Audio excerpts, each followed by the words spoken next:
Okay, yeah. Just order from the Hipsy link. Okay. Go Hipsy link in the description.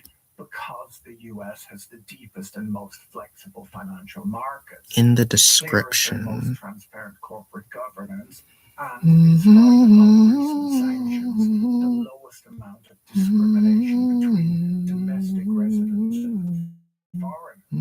For another currency to compete with the US dollar, its home economy would have to provide similar or maybe even better conditions. There aren't many countries around the world that meet that standard.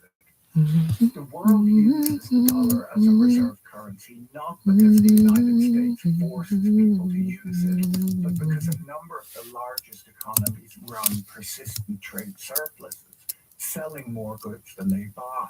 And surplus economies have to buy foreign assets in exchange for their surpluses. Countries basically either use the currency they get by exporting goods to import goods, or they store that currency in financial assets.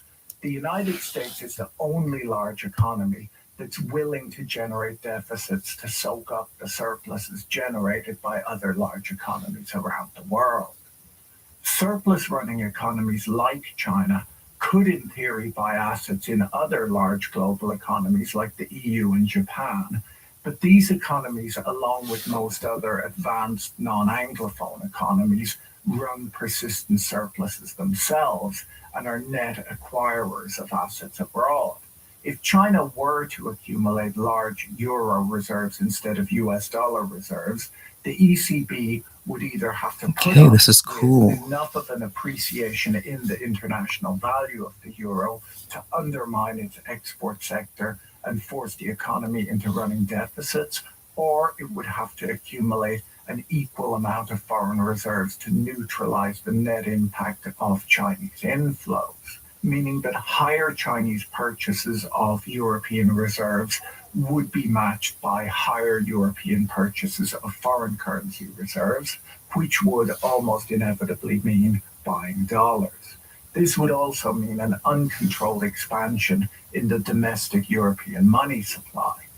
So instead of buying other currency assets, could surplus economies like China buy commodities instead?